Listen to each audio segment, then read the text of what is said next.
Hello again, Empotep, and welcome to this latest transmission of my Egyptian Magick podcast. I'm Mog Morgan. I'm known as a companion of Set and Knight of Shambhala. Perhaps one day I'll explain a little bit more what those designations mean. People seem to be enjoying the podcast as I kind of weave in and out of various topics connected with Egyptian Magick. So I do welcome it when people leave feedback or queries that I can sort of pick up as I interact with them and as things happen in the wider occult world around me. You can find me on usual social media channels. That would be Twitter and Facebook primarily. I've written several books on Egyptian Magick now. And the connections, Egyptian Magick with Western esoteric tradition and of course with the Indian esoteric tradition. Most of my books have a lot of images in them, heavily illustrated. And although I can put one of these on the header, it helps if you have a look, I think. Plus it brings it to life a bit. Okay, so this time I've moved forward a little bit in my kind of journey, if you like, of exploration into this material. There was something last few times I've been talking about material from a book called Sexual Magick, which was a compilation I put together in round about 1988-89. It's one of the first things I did. Anyway, it's a few years later, quite a few years later in fact, I must have written something else, but I don't know. Certainly there was a backlog of material to write down or to kind of assimilate and process in one way or another. But one of the ideas that maybe not strike you as obviously connected with Egyptian Magick, but it kind of is. I suppose if I say it's something that is a mystery that comes out of a Victorian esoteric society called the Hermetic Order of the Golden Dawn, which in a way was a kind of revival of Egyptian magic, and it's certainly quite an important elements of Egyptian magic were explored by members of that sodality, I suppose you'd call it, because men and women are mixed groups. You can't just call it a brotherhood, I don't think. And I suppose the name itself, even the name itself, Golden Dawn, the Golden Dawn, which is, I've always said, is kind of like an experience, really, not just a kind of physical thing of a description of the dawn. And it's often depicted with this image of the winged sun, which is an image taken directly from the Egyptian iconography. And in fact, I used that image redrawn as almost like a logo for my own version of the Golden Dawn Occult Society, which was a little kind of affinity group that I founded a while back, which is no longer functioning, but did quite a lot of useful stuff. Anyway, the issue that I wanted to kind of hit upon today, which you'll find more about this in a chapter called, maybe a bit mysteriously, sometimes I think, it's called 28. I mean, it isn't actually chapter 28 in the book, but it's about the topic of the number 28, which at the time, if you weren't kind of familiar with the thing, it might not be obvious what that was going to be about. Of course, 28 is the cycle of the lunar month. From the Greek perspective, rather than the Egyptian perspective, strictly the native tradition in ancient Egypt, although they kind of probably came to accept the Egyptian idea, the Greek idea of it as well, because they divided the lunar months, which is a little bit kind of irregular, into 28 days rather than 30 days, which would be the Egyptian model. Anyway, 28 was the the lunar cycle that the magicians of the Golden Dawn and all the rest kind of tended to work with. So in this chapter 28, really the main subject matter of this chapter is a poet called W B Yeats, who's also a magician and a member of this Golden Dawn Hermetic order which ceased functioning in the 1920s, a long 100 years ago now. Although the repercussions of it, the material that it explores is still very much with us. So a lot of it has been corrected and is found to be kind of wrong in some ways. But even so, the underlying spirit of it was very interesting. So last time I talked a little bit about the mysteries of the landscape and how going on some sort of pilgrimage is kind of good for your mentality, really, for your discovery. That's the thing about walking through things or journeying to things. It often gives you a new perspective, and you often learn things that you were looking for.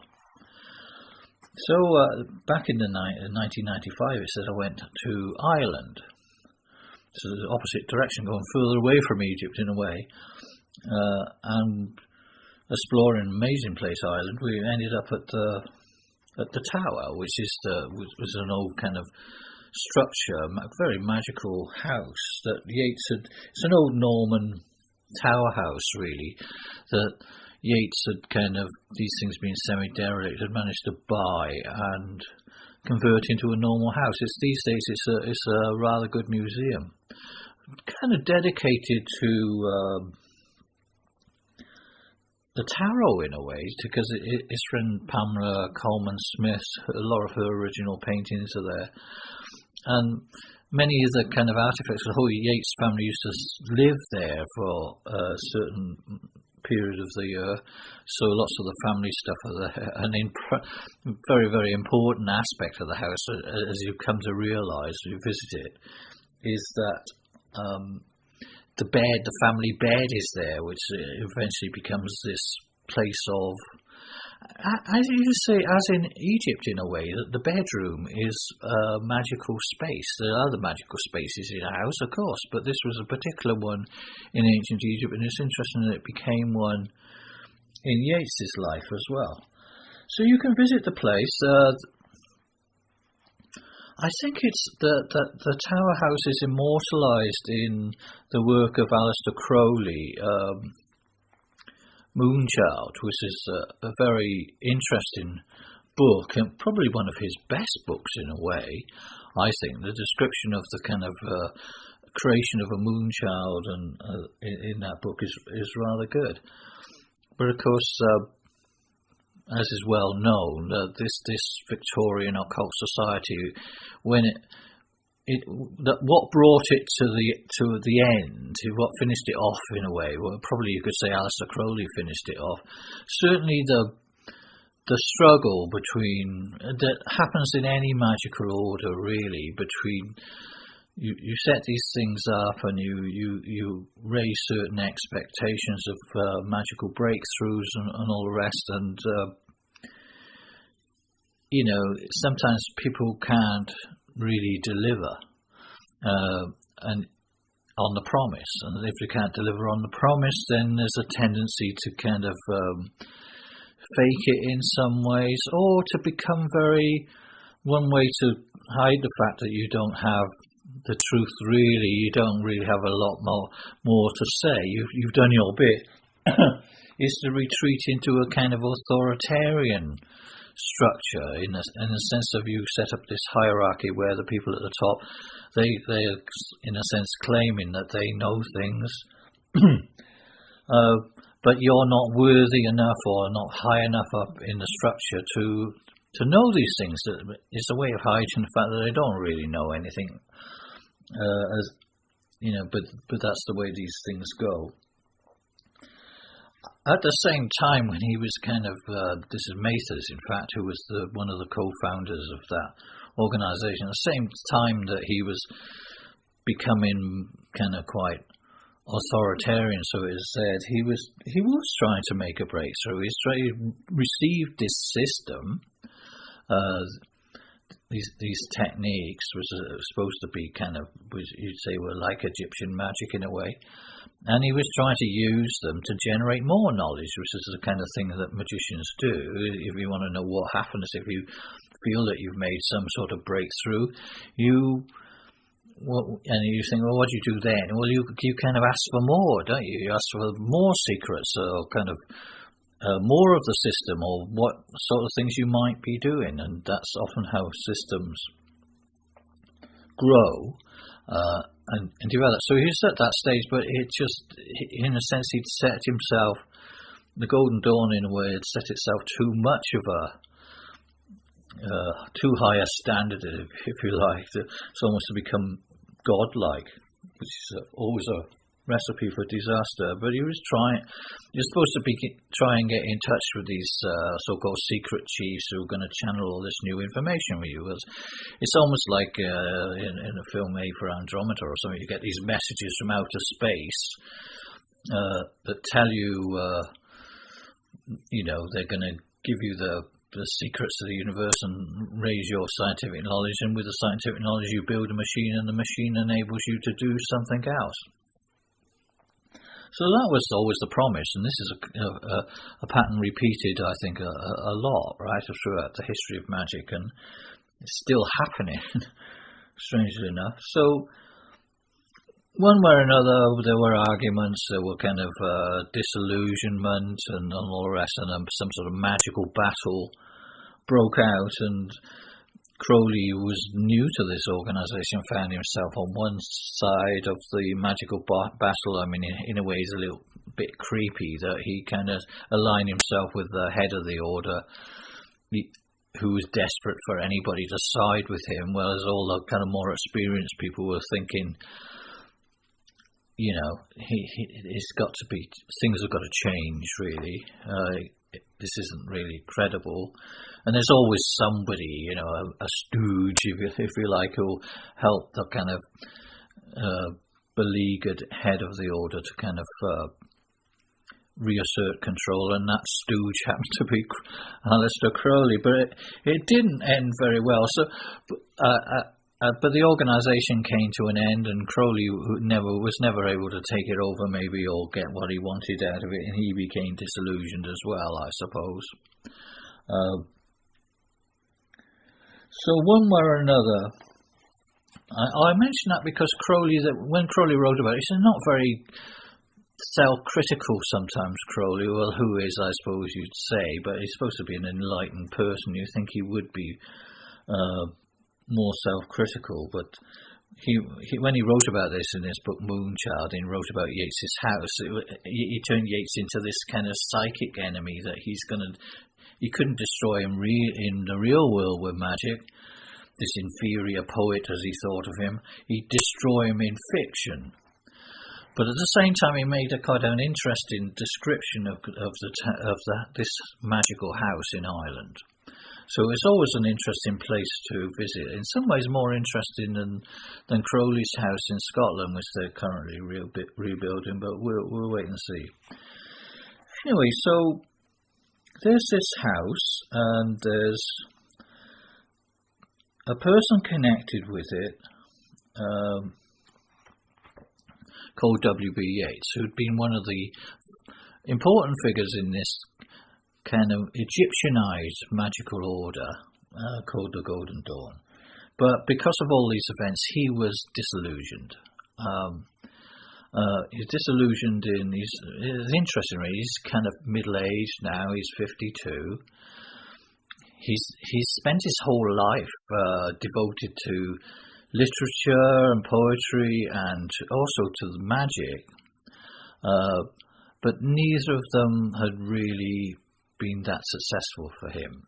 And in fact, as is the case, this is not uncommon. It happened to me certainly once, at least once, and in a way twice, that you dedicate yourself to a magical group that you think is going to be good, be useful for you, and you can be useful for it, and it's going to do good things. It's doing the right things, but then it kind of blows up in your face. In a sense, you probably always have to prepare for this, because there's so many examples of these groups that just, they let you down, or you see through them. The pretensions are wrong. So Yeats is a classic example, or very good because he wrote about it so much. Of this process of disillusionment. And I think this is interesting in terms of any magical stuff. It's like the dark night of the soul, if you like. He's lost his interest in magic to some extent, or is in danger of doing that. And also in terms of his personal life is a complete mess. All these people that he thought were so wonderful, and women that he pursued, especially Maud Gonne, he kind of, you can see from the account of his relationship with the great beauty of her time, Maud Gonne, that she was, a bit of a Scarlet Woman type figure, but also a bit snobby in some ways, a bit precious, but he was obsessed with her, and proposed to her. There's very interesting magic in her life as well, but maybe we'll talk about that at another point. But strange enough, we're talking about a little bit about moonchilds and creation of entities and stuff. Really, essentially, that's what we're talking about. That she had a daughter who was even more beautiful than she was, and in a sense, her daughter, who was called Isolde, was a sort of moonchild, was a kind of magical. She's a real person, but the way she was conceived in a magical ritual, a successful one, and there was something special about her as well. Put it that way, or it seemed so. You never know if these, but I think both these women are very extraordinary women, but being so, as we see now, right, one world at a time, there's charisma, but there's also having a sort of natural beauty. It gets you a long way, right? And many of the so-called gurus, because we live in the age of gurus now, wannabe gurus, they often are very, very attractive people. It's a prerequisite, really. It gets you a long way, especially in the social media age.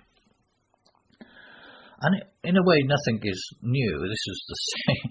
This would have been the same back then in the Golden Dawn period, in the time we're talking about. Anyway, Yeats proposed to his lifelong love, Maud Gonne, and she rejected him, and he did a very strange thing, which is he then got very friendly with her daughter Isolde, who was a grown-up woman by then, as we said, but still, only in her early 20s, and he proposed to her, and she rejected him as well, and in a way, he was pretty, I think you'd say he was kind of suicidal. Really, or certainly very depressed. Magic is wrong. He's never going to get married. This seemed to be a big thing for him. Never going to do the sort of things that he wanted to do. He's not going to be that remembered as a writer or as a magician or anything. Then the strange thing happens. So he goes. You can see he's on some sort of trip, right? Because then he goes and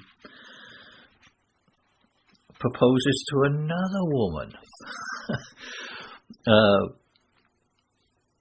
on the basis that he got friendly. There's this thing about being on the rebound and stuff, and this is someone called Georgie Hyde-Lees, who was a theosophist, I suppose you say, or a spiritualist of some sort. So there's a kind of interest there, and actually as often the case, she actually always was attracted to Yeats. She really did want to have a relationship with him, but he'd overlooked her. Maybe she wasn't quite as beautiful or as charismatic as the others, but she had quite a lot going for her, and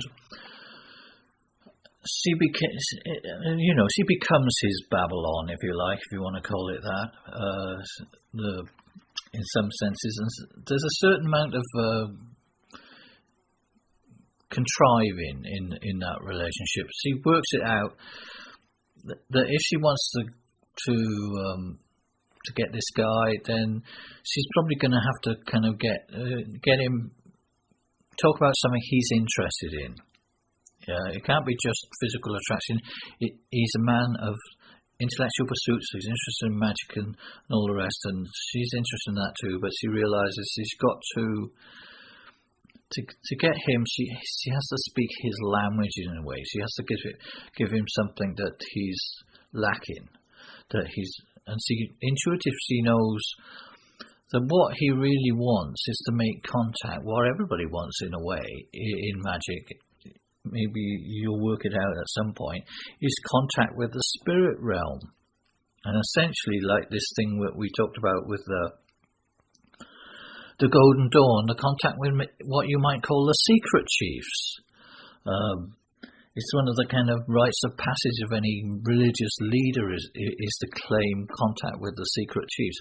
So, in the course of their conversations, I should say that by this stage, he's definitely on the rebound. So he's already proposed to her, right, at one stage, right? So it made him interested enough that he's proposed, and they've actually got married. There's a whirlwind romance. They got married within a few weeks, I think, even after all these other rejections and all the rest. So it doesn't sound balanced.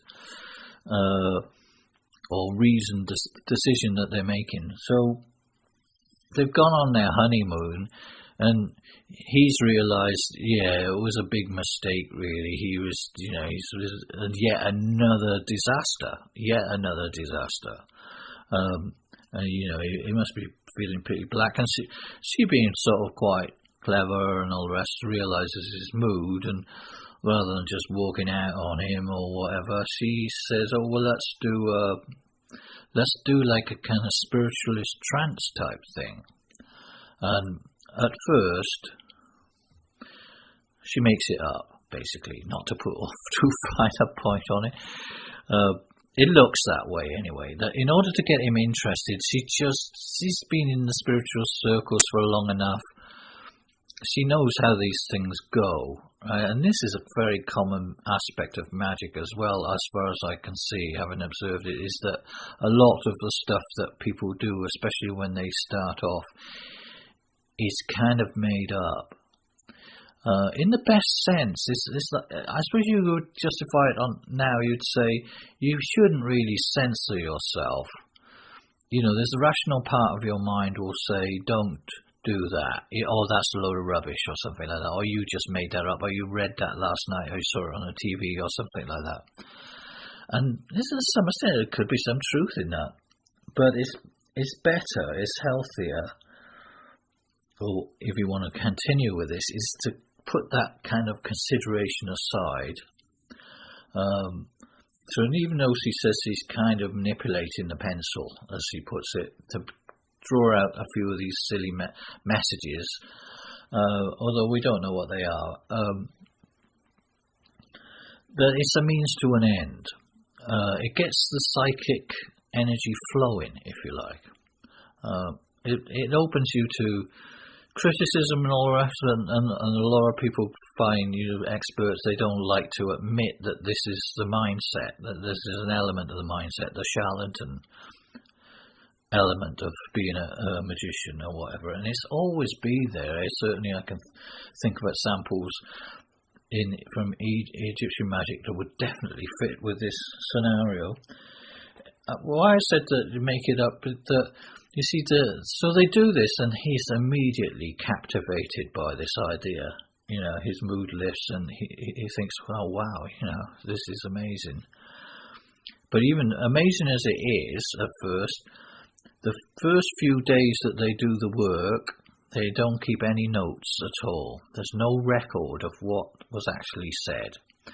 And God, isn't that so typical of the way creative magicians are. Maybe there's some people who are completely nerdy to write everything down, But basically, if you read a lot of these things, especially diaries and stuff, the details are not there. Especially at first. Often you just don't see it as important. It doesn't become important, and then by then it's too late. But after a few days, they realise that this is really something, and they do it all the time. Which is something that interests me. That they come up with a technique that fits very well with Egyptian magic, I think, although it's probably overlooked. So we're talking about trance work in one way or another, but not to kind of make too big a thing of this. It's not show business. There's trance work that is show business. Obviously, if you've got 1,000 people to do this work in front of, then you have to have different techniques and a different kind of manner. But if it's just you and another person, your magical partner or the person, your colleague you're working with, Babylon, whatever you want to call them, then maybe you don't need all of the kind of pyrotechnics and stuff. It's simpler. And, it probably would be a bit funny anyway, right, if you get too convoluted and everything, if someone jumps out of bed and starts, It tends to be a bit simpler when it's two people and you haven't got to put on such a show, and that certainly was the case for them. But whatever, they channeled this, one of the most extensive and sophisticated pieces of material, of psychic communications, if you like, thousands and thousands of pages of this stuff.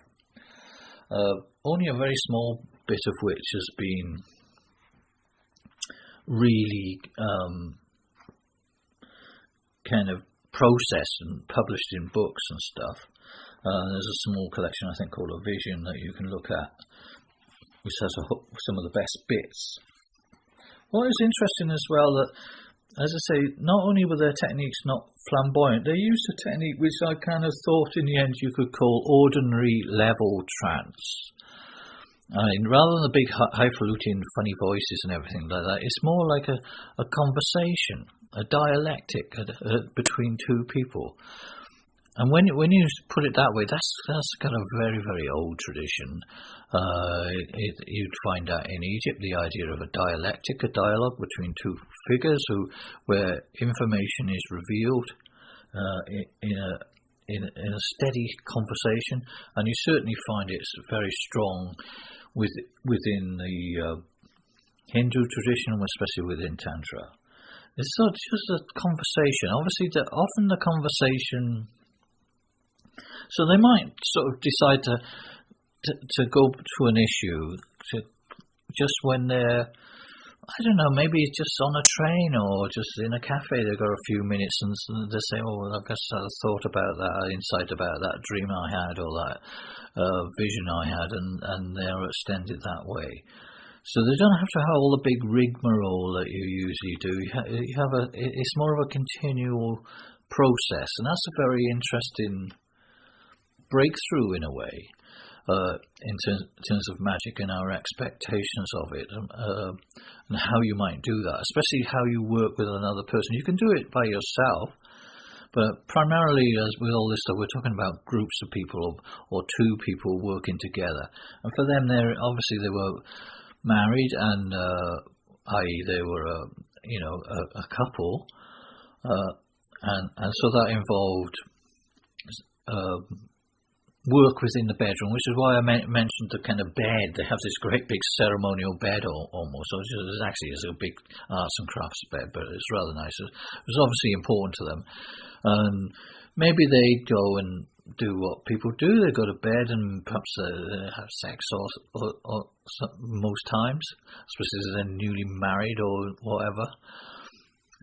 Or whenever they did, there was no rules about any of these things, so you don't really know. But he wouldn't want to go to sleep or something. He'd be inspired by that and go and write some poetry and things. And she would often, just go to sleep, and then she would continue with often communicating material while she was semi-asleep, really, which is a very suggestive idea that we will be able to trace within Egypt as well, of this sort of this state between dreams and waking consciousness, and the role of dreams in the channeling of information. All of this is something back there. It was very struck by all these different things that came up from exploring this one location in Ireland, the Tower House, which has got something to do with the tarot card as well, strangely enough. That all these different things were brought together in Yeats's life and Yeats and Geordie Hyde-Lee's wife's life, and I think you would say one of the things that they channeled was they really directed people back towards a more lunar mystery, which you think is obvious, really. Certainly I think it's maybe more common now, but for the type of magic that we do in the Egyptian magic and stuff, when I was first looking at it, it wasn't that common. There weren't that many lunar tarots even, or lunar oracle decks. I've created my own lunar oracle deck, a couple of them now, and other people have done the same. But back when I first started looking at that, you'd think it would be an obvious thing, given that people are supposed to have this connection with the moon. But in a sense, it was a neglected mystery in lots of ways. Or the full implications of it. And the full implications of it in terms of Egyptian magic hadn't been very much explored. And Yeats was important as one of the people who kind of turned me towards that. It's when they're doing this kind of trance thing between Yeats and his wife, he'll come up with something and some message or whatever, and he'll say, I'll go and look it up in my great big Kabbalah book, or my great big book of 777, or this book or that book, and I'll analyse it in numerology backwards, forwards, and all this sort of stuff, even though a lot of the numerology they did was not very good. But the spirit speaking through her saying, don't, you've done all that before. That's the solar approach that you tried in the Golden Dawn, the sun. You'd gone there, you've done it. It didn't work for you, really. All of those rituals, they didn't really deliver. Other things delivered maybe outside in personal contacts, and you learned a lot. But get away, you're too solar. There's time to think about lunar things and more creative stuff. Now this, as you maybe I have pointed out many times now, is very, very Egyptian attitude in magic, and certainly with the Setian stuff. But again, often downplayed in some ways. And they say, well, the purpose of these messages, for example, what are they for then? They're really good answer from the spirits. They're metaphors for poetry. If you're going to do anything with them, don't analyse them in terms of all this phony numerology and gematria that you think you're using. Use them for writing poetry. And the poetry will reveal the gnosis and the information and the secrets of the universal. That's how they will emerge in a more poetic way. Which is rather a kind of unusual message, really, to come from the spirit world. And it does actually, if he hadn't have ever got that message, then we probably wouldn't be talking about him now, W B Yeats. Most of the thing that established his reputation happened after this breakthrough.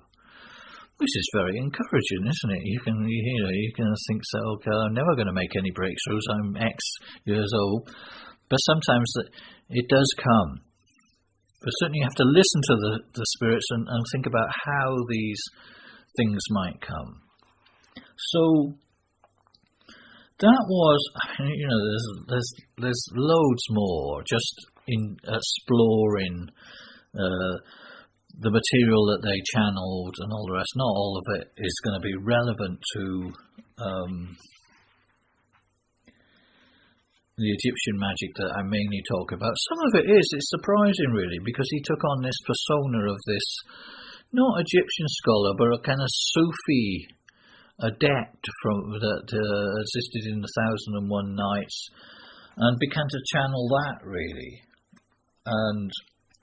And to work with he got closer, to work with a more Middle Eastern attitudes to things like, spirits and whatever, and work with a thing called the jinn, and the spirits of the jinn and whatever, which is quite different to the normal demonology that we encounter in the sort of Christian-based mysticism of the West sometimes.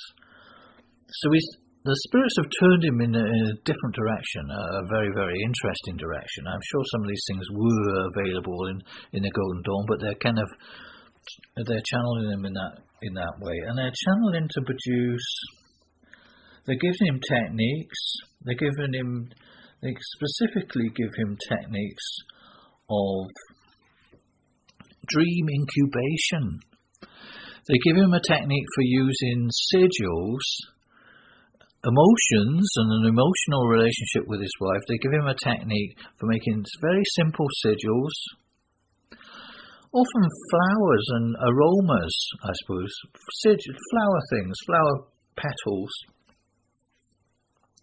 which you get into the unconscious, very, very simple ways by dissolving them in water.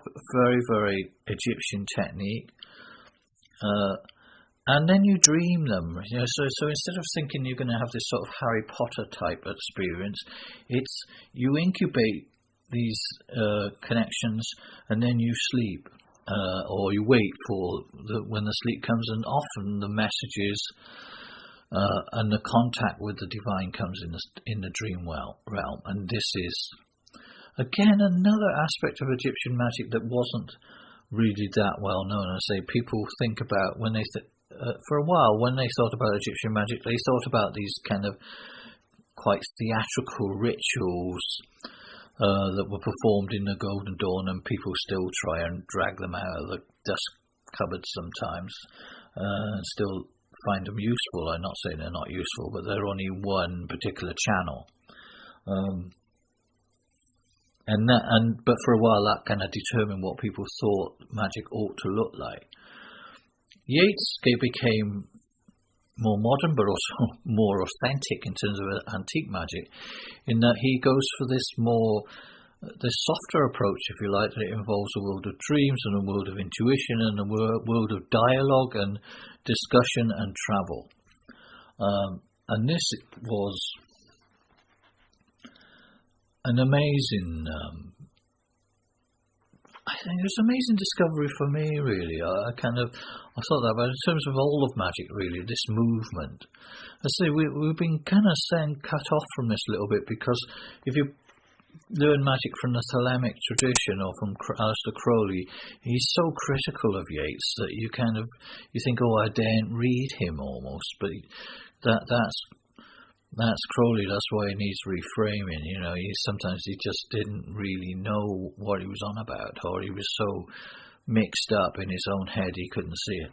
So I'm not saying you have to go and explore Yeats, but why not? In a way, it's kind of worth it. But certainly the ideas he's directing towards magic of this softer approach, this more intuitive and dream control approach, and also the mysteries of the phases of the moon, which is one of the most important artifacts in a way that he created, was which he channeled from the divine realm, these phases of the moon, the 4 phases and the 28 days, which is not exactly the same as the Egyptian one, although it can be, because it was in use in Egypt as well, alongside the other ones. And the different things that the different lunar days might mean, which again, this is very, very productive, looking at the different lunar days and what their psychological meaning is. So the first day of the moon, which as you would know, is actually called the void. It is the void. It's the creative void from which things are born and creative. And there's an awful lot to it, one way or another. Anyway, there you go. That was what I came to at that point. All sorts of, in a simple way, were directing me towards a different way of looking at Egyptian magic. Also looking at things like folk magic in terms of the folk magic of the jinn, and how that might be a survival of the Egyptian ways. All of these were entries back into it. Anyway, I'll explore a little bit more of that eventually. I think as topics come up that I might have to divert into next time. I might talk about, as I say, a few days away from the summer solstice, which again is not very well known. It's often a very, very important moment in Egyptian cosmic cycle. In one way or another, this month being called the birth of the sun god in the Egyptian tongue, Mesoray. So obviously we're going to reflect and do something with that. It's also the full moon today rather than the new moon. So there's lots of aspects. It's a big story, really, put it that way, that we have to explore. So thank you for listening. Do check it out. It's funny. I was looking at what day 15 might be. Oh, I suppose it would be day 14 of the full moon in his cycle. If it's day 14, it would be the obsessed man. I'm not sure who that is. Could be me, I suppose. If it was the 15th day, which would have, from the Egyptian perspective, would have been the actual full moon. There's no description. It's completely open, blank sheet. The paper, the full moon is a blank sheet, except for you to fill in the dots, as it were. And we'll do a little bit more of that in the future. Well, thank you for listening. And I say that essay, a longer essay with more description, is in the little book, the first manifesto in a way, called Tankem, which Assessing Egyptian Magic was the first volume of that sort of stuff. Tankem, because it combines inevitably, as all of the Western mystery tradition does, the kind of magic of Egypt with the magic of India, and they were connected in the historical world. Anyway, as another issue we might explore another tape. Anyways, thank you for listening, and I'll speak to you very shortly. And may the plague of the year not have you, and stay well, and senabti.